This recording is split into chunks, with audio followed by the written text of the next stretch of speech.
Hello and welcome to the Make an Impact podcast. This week I'm joined by Gabriela from Hope for the Community, and I am so delighted to finally get Gabriela onto the podcast because I've known her for a number of years.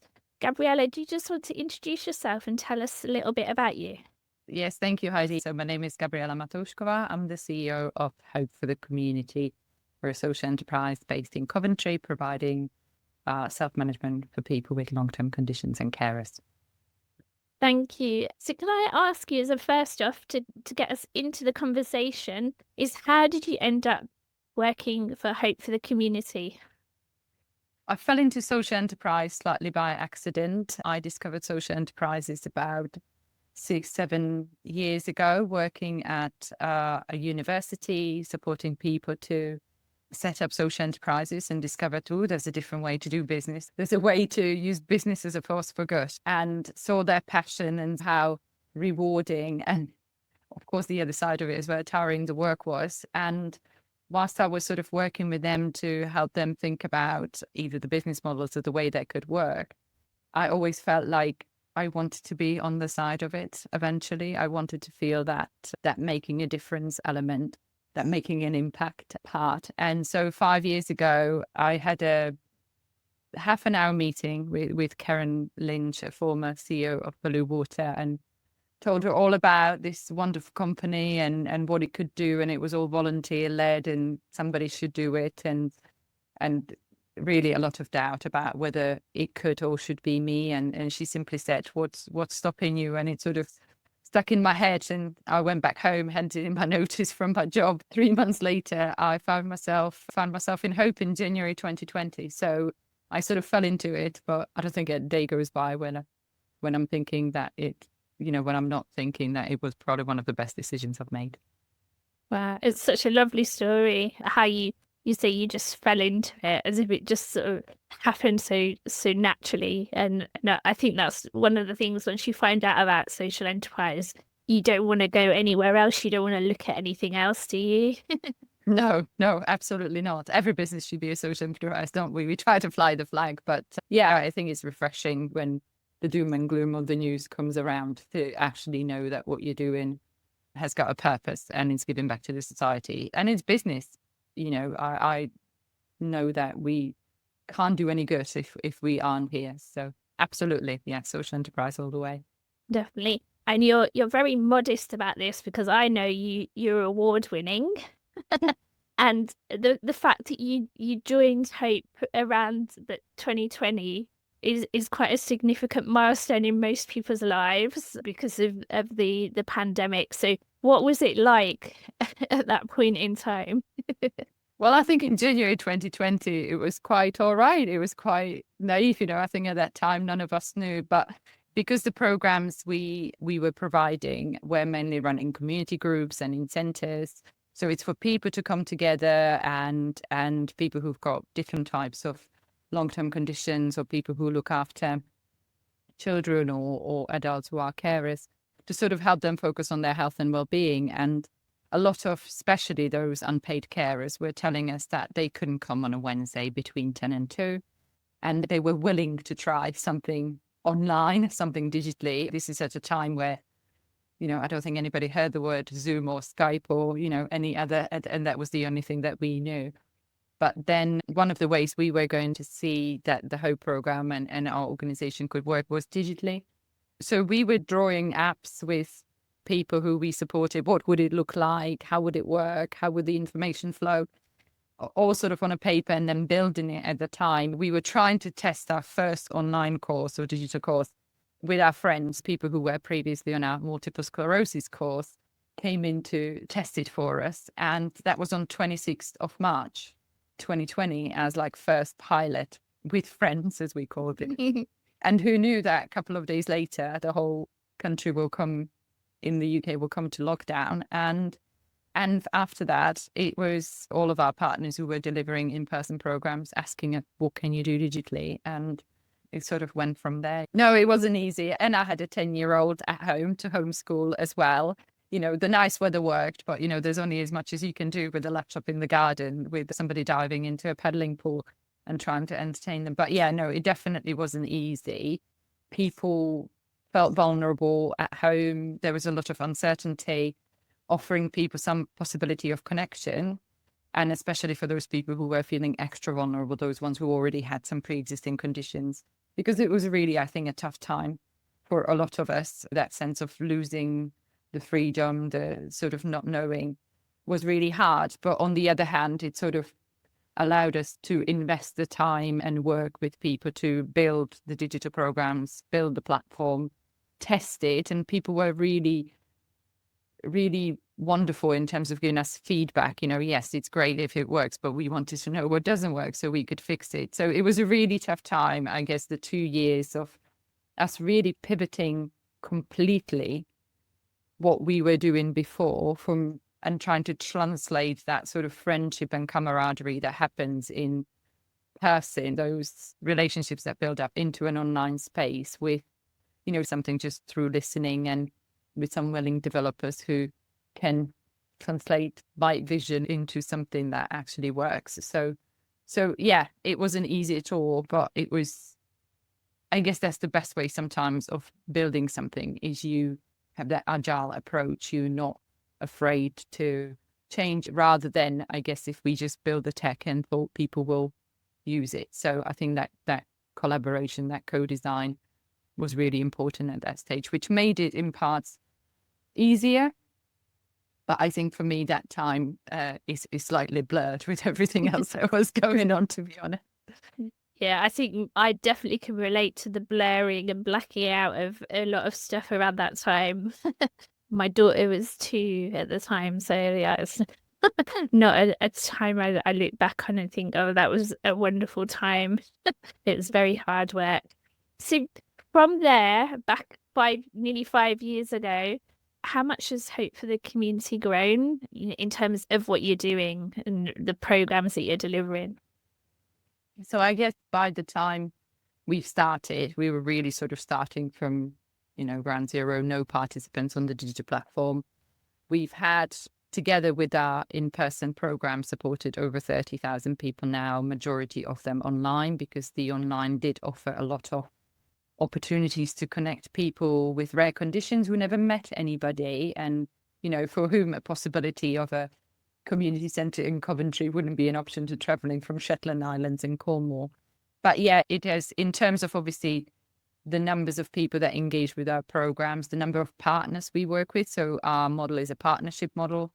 So we're sort of in the background, and we work with partners across the voluntary sector or the NHS to sort of tailor the program to them, to design it in the pathway, the way they want it to work. So you might not hear about us, but you might hear about the Macmillan Cancer Support Hope program, or the NHS Hope program, or the Firefighters Charity Hope program. And that is really, that shared ownership is fantastic, because it offers that scalability. And we were very lucky that we had people who came to a program during the pandemic and worked in the charity sector and said, well, we'd like it for our group. And so it was that word of mouth, sort of, doing a lot with a little, but I guess having the underpinning of that evidence-based program that originated at Coventry University, and then just using technology as a means of just reaching other groups of people. And then obviously post the pandemic, returning back or trying to see how the in-person delivery can work alongside. But yeah, it's the technology part. We do 90% of what we do is now digital. And as you sort of hinted in there, yes, in December, we were very proud to have been named the Technology Social Enterprise of the Year by SC UK at the awards, which was a big surprise, but a really nice. Indeed. Yeah, definitely. I didn't want to actually say it. I was like, Gabriela can announce that one herself, because it's her celebration and success. And I think for me, the thing I love about you getting that award is that, having known the organization when you are doing the in-person stuff to now being mostly digital and using the tech in an amazing way, it's fascinating to see how rapidly that journey has gone, really. Yeah, absolutely. And I would say, it is not really my award. It was very much a collective effort. Our team, the developers, and our partners. When you are faced with a diagnosis, or you find yourself in a difficult situation, you want to trust the organizations that provides the support. And through those partnerships, we can be in the background and really work on the quality and the evidence base and the research around it and the feedback. And, if somebody doesn't like that it pings and makes a sound, we listen and we switch it off or enable them to switch off. So we do those things, but it's those partners at the front who sort of recruit and onboard and signpost people that are really important. So that way we can be very small, but actually that model of being able to have those partnerships around the country and internationally actually is fantastic, because we're good at that stuff, or, we are quite good at that stuff around the tech and making sure it's person-led and person-centered, but it's our partners at the forefront who are sort of providing a lot more. So we're just part of their jigsaw puzzle, but without them, I think the support for people would be quite limiting. So it's quite, from my perspective, a very fortunate way of building partnerships and running a business, because you don't feel like you have to do everything. Yeah. And I can imagine with the waiting lists, what they are, that there's a lot of organizations that need this, and a lot more people should be partnering with you to provide this, because most people are waiting 6 months, maybe a year longer for certain things. With my hip, the waiting list is nearly 2 years to get a new hip. So I definitely need to wait well. Absolutely. And that was obviously one of the programs that, some of those programs are for conditions that are around and quite known. But the way the program is structured, it can be a quick response to a need, because the research behind is the evidence base behind the sort of whole person approach to well-being is not really focusing on the condition, it's focusing on the person. So when things like long COVID started emerging, we brought people with long COVID to us and really asked them what was not working, what was working, where they were at, what would help them.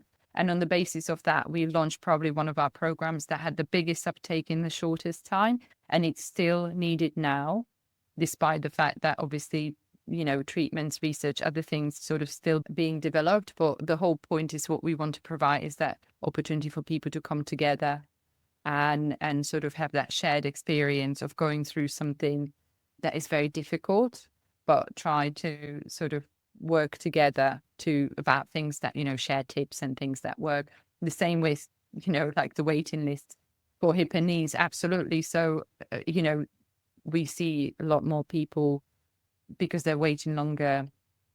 There's more pain, there's less movement. And actually, with those sort of elective care type procedures, the best thing you can do is prepare yourself well for the surgery, because the work really starts after you had the surgery to make sure you regain the mobility that you had before, which is difficult when you're waiting long time where the pain is getting worse. So again, looking at both the physical side of things, but also the sort of emotional impact of those. And we know with any chronic illness, the doctors and the system will try to treat and help, but it's the emotional impact of that side that we try to combine together. So that's where the differentiator in what we do. But yes, there is, the waiting lists are tough, but waiting well and getting ready for surgery is actually much more important. And we can't bring the list down, but like you said, we can help people wait better, but also be better prepared and therefore have a quicker recovery time after the surgery. So I'm hoping, fingers crossed for you. Obviously, my interest is all about measuring impact. So I'm interested to know how you measure the impact of your programs. And I think we've had these conversations before. So we spun out of research, or the program spun out of research at Coventry University, and it was set by Professor Andy Turner and Wendy, Tina, Dave, and Vicky, who were sort of volunteers who experienced the program, set up the community interest company with the notion of, they all lived with long-term conditions, wanted to help others. Now, with the professor and the research came a lot of data that is obviously important in research terms. And as we know, there's a difference in research terms importance and the real life importance and your customer, data importance on those things. So for me, it was always thinking about how much was enough, how much do we want to know, what we're going to do with it.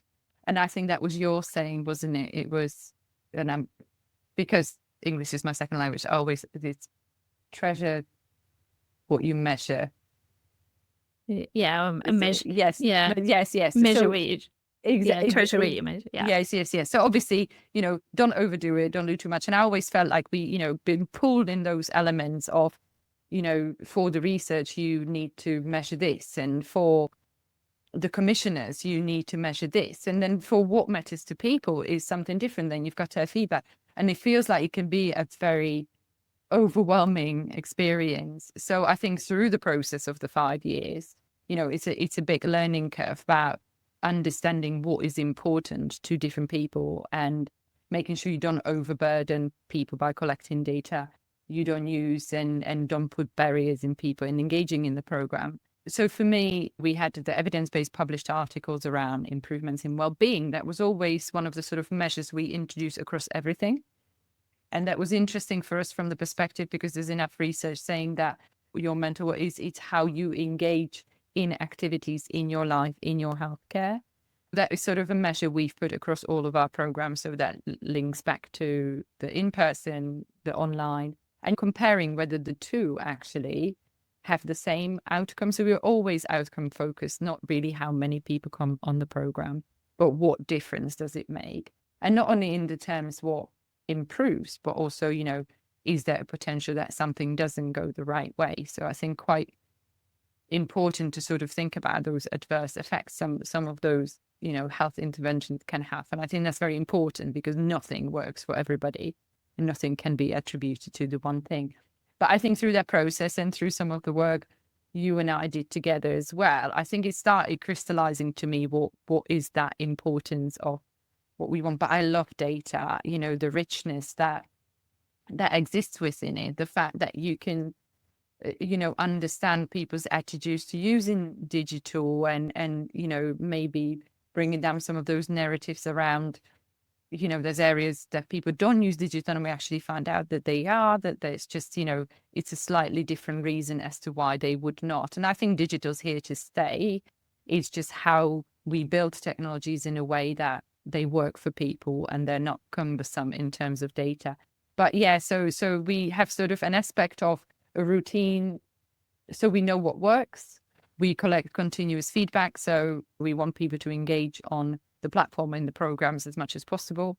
And then when we have an opportunity to partner up with researchers and do some more in-depth research studies, for us that's also important because we are able to drill a bit deeper into certain areas. But I think that was a sort of a process that I think we had to go through to understand that the NHS doesn't always look for randomized control trial, full trial evidence, that sometimes actually what we're doing is about cost avoidance, not necessarily return on investment. So how do you quantify that?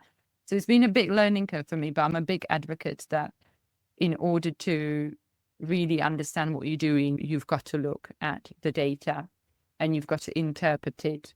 And not just for fancy now social impact reports, really address those things where you make a change as a result of something that is working really well or isn't working, or some things that you start seeing trends that you want to explore a bit more, mainly from the perspective of improving users' experience, but also your customers need to feel they're getting good value for money.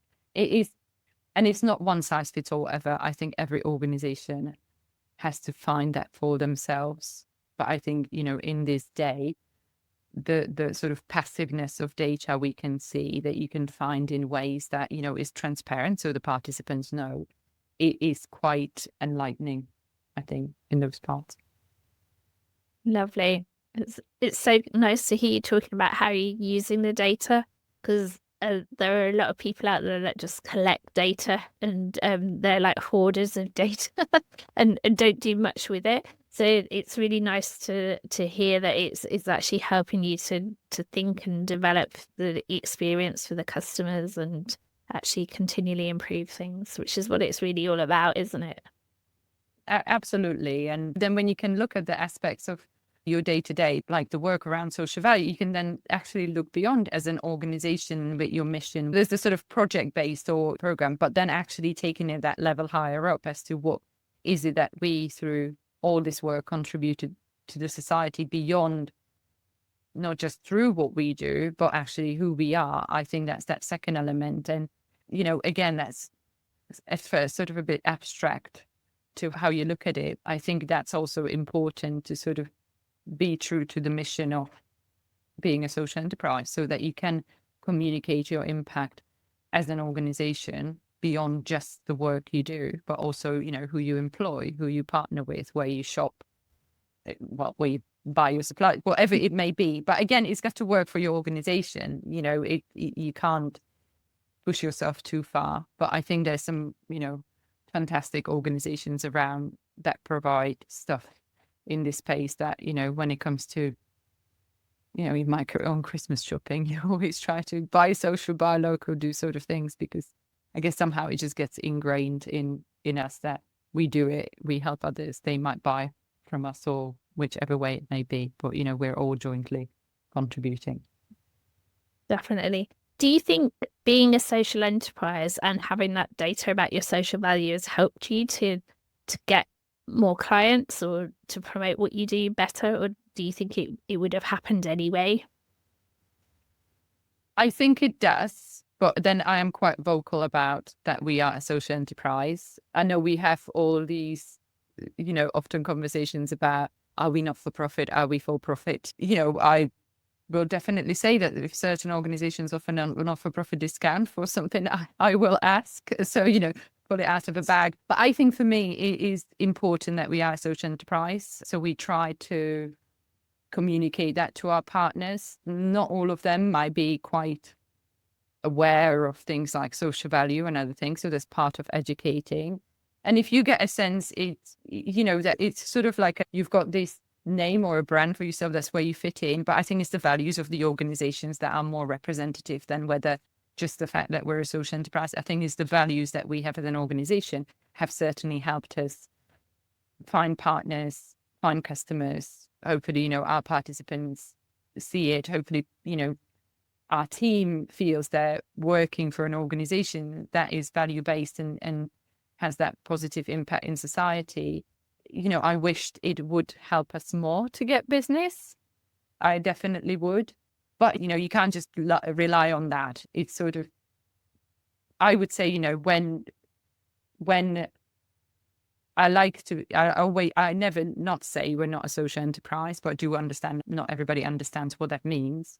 So, always use the short course sort of saying what we do with our profits, no shareholders, all that element. But for me, I'm proud of it. So I do use it, whether it sways people or not. I guess it's easy to trust an organization if they have, or if they breathe and live the values of, yes, if we make a profit, we'll reinvest it and maybe offset, a cheaper license to a smaller organization who wants to use the program, so they can have access to the evidence-based program the same way big organizations can. So, I think it's a win-win.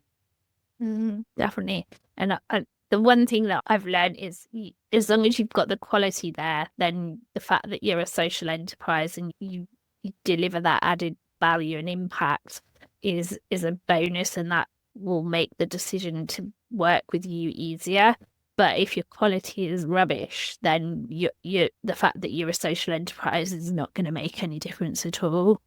It's a business, isn't it? We want to buy stuff that is good or has good value. And I think that is, you focus on your quality and your values, then the social enterprise element to it should help maybe bring it over the line with some partners. And I guess, as a social enterprise, it opens up different funding sources maybe that there aren't there for the traditional companies or larger ones. So I quite like that flexibility of the business model being sort of a mixed income model, because we can work on research and go through research grants. We can work on delivery and be commissioned on a contract and look at tenders. And we can look at grants if we're, let's say, testing something new or trying something new that maybe it's a bit more risky, or a bit more sort of, maybe where we want to have deeper impact and what we work with organizations with rare conditions. That's how we started one of our partnerships. We jointly apply National Lottery, and when I've got a program for with a small charity being around. Amazing. Too passionate about social enterprise. Yeah. So Gabriela's just choking there for a moment because she's so excited about everything that she's done and achieved. So my last couple of questions for you then. The the next one is just thinking about what you would say has been the most significant moment so far in your time at Hope for the Community. I think it's when we sort of built a team, when it stopped being just me right at the beginning, when we had people on board that felt as passionate about what we do as I did. And, still being in contact with the original founders. It's that notion of having a team, still being here. We've celebrated 10 years as a social enterprise on Monday this week. And I think just being here 10 years is fantastic. Having a team that is really passionate about the work and great. Having our partners. And, for me, it was a time when I've met somebody who went on the Hope program way before even the gig was founded, because it dates back to like 2007, and said that she still has friends from that group and that it has changed her life because now she's engaging more in art and in other activities, and her son's benefiting from the programs. Is somebody who comes to you in such a long time, and you didn't even, I didn't have engagement with them then, but somebody for whom the experience was so life-changing still now, that's what, and all the feedback we get, good or bad, is what gets me out of bed. But yeah, the big moment was when we built a team. And of course, the national award last year was a really nice Christmas present, in the fact that we've built technology only that shortly, and it was externally recognized by people as something that was worthy both in our sector but also in technology as a national award. So yeah, all of those things. I think it's just every day I have a job, and I always say, like, I don't ever want to do anything else. So, I'm going to work really hard to make sure we've got at least another 10, 50, I don't know how long I'm going to, I'll probably never stop working, but, that's it. It's really hard to put it to one thing, but all of those. Yeah, it sounds wonderful. When you described that, the person that had that experience all those years ago, and they're still part of that family in effect, aren't they?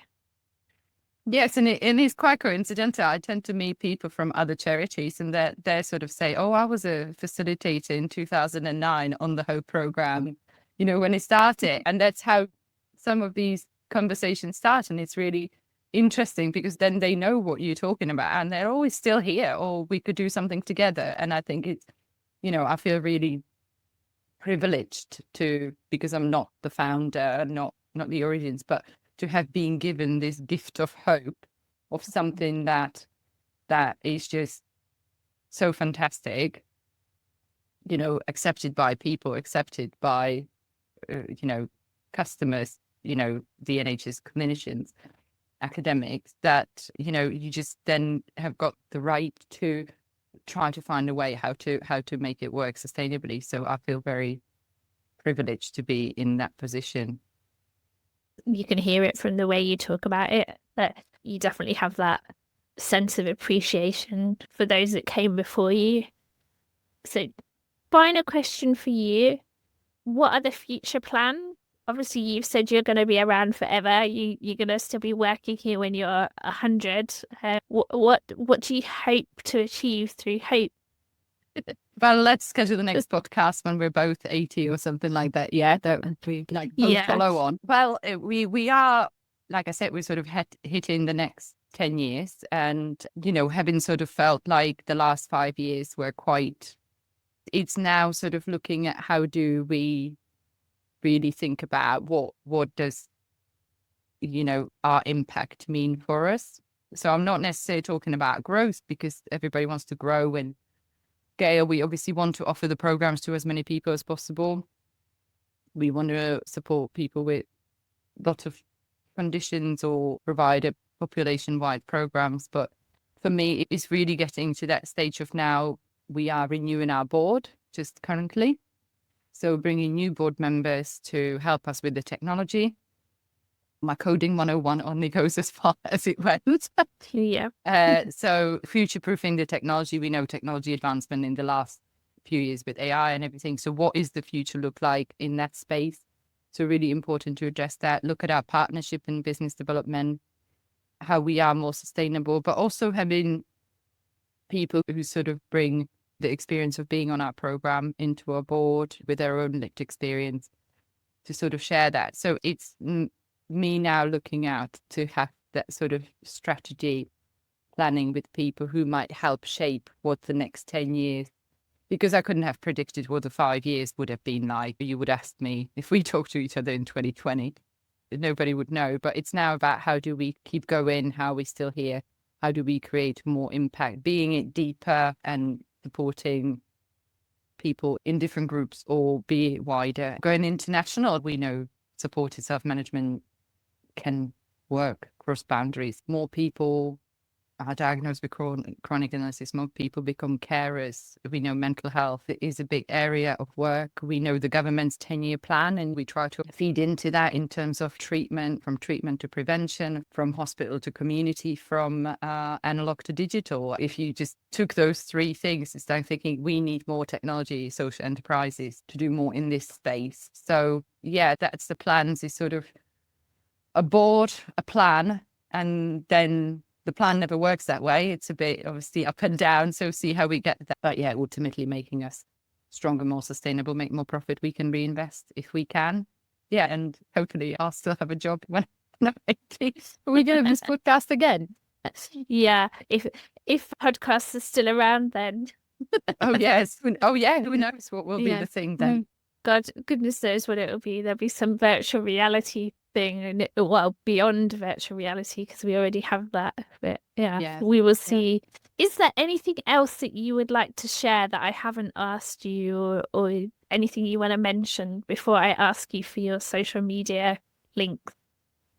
I guess for me is that sort of, in our sector, in the voluntary sector, I think there's different levels of how we use digital, and there's a bit of a fear or maybe a little bit of unknown, what it's like, how could it work, how expensive it can be. And I would just like to, for people to think about if they need to use technology, because technology doesn't work for everything. And if they do, to sort of think about the models of working with, other people who maybe have done it, just to sort of get a sense whether it works or not, because digital is here to stay, but we need to, and AI is coming, and, but it's just the responsible digital, the ethical digital, the unwasteful digital. I think for me, it's we've seen enough waste in devices, and now there's a lot of waste in software. And so I would encourage people to sort of look out to organizations like us to sort of say, how did you do it? How can we do it? Because I don't want people to put their eggs in the basket of digital being the way, when actually it might not be. And once you go tech, you can't go back, but you can do it in a sustainable and, in our sector, in a non-wasteful way. So if anybody's thinking about digital, not really quite sure how to do it, we have a platform. Anybody could try anything on, and we'd be happy to partner in that, just to make sure that our sector can compete with those big technology companies that maybe don't have the ethos and the values and don't return so much, not all of them, but, don't return so much into the society that we can. Because I think, if we can be good competitors for them, there is nothing stopping us against the tech bros. I don't know whether that's an official term, but, against those tech giants, because as long as we do stuff in a meaningful way, we can do it as well or better than them. Definitely. So that's a fantastic offer there from Gabriela. If anyone wants to get tech wise or digi wise, I'm going to call it, do get in touch with Gabriela and use the platform if you want to play around, learn and see what you can do. So final thing then is just for you to share your social media links. So how can people get hold of Hope for the Community or connect with you if they want to get into digital or just find out more about all the fabulous things you're up to? So we're just simply at Hope #4 TC. So Hope for the Community, because it is a mouthful. We're on Facebook, LinkedIn, Instagram, X, and potentially Blue Sky. That's one to consider. But and also myself, Gabriela Matouskova, very long name to spell, but probably not many that you can find No, of that I think name. you're the only one. I'm the only one with the OVA at the end. So please, I'm happy to talk to people or people to look at what we do. I don't mind direct contact. It's absolutely fine because this is how we work. We work in partnership. We share, and that's what will keep me here till I'm 80 or longer. or longer. Yes, of course. Definitely. Sleeping well. Yes, I should. Yes. Yeah, there's always hope. Yeah, you can always do one of your own programs and live Yes. well for longer. Of course, I live it every day. That is actually really interesting, but you do have to practice what you preach, and I think I do definitely have learned throughout how to manage my own, all that stuff during lockdown and all that, having not had some of the tools that we've got on the program that work for me. Well, thank you so much, Gabriela. It's been really lovely talking to you as always, but it's nice to get you to talk more about the journey with Hope for the Community and for you to share that. So thank you so much. Thank you so much for inviting me, Heidi, and thanks everyone for listening as well. I hope you've enjoyed today's session with Gabriela from Hope for the Community. If you'd like to find out any more about the work that I do, I'm Heidi Fisher. I run a social enterprise called Make an Impact, and I help organisations to better measure, manage and communicate the impact that they have. And I do this mainly through supporting you to put into place data collection systems, producing impact reports, doing evaluations, and social return on investment and value for money. So looking at the potential savings that you make to the public sector. You can also check out other episodes of the Make an Impact podcast. There are loads and loads of social enterprises and entrepreneurs that have been on the podcast if you're looking for inspiration or ideas around how they measure the impact. And obviously do get in touch with me if you need any help. You can connect with me on LinkedIn. Thank you.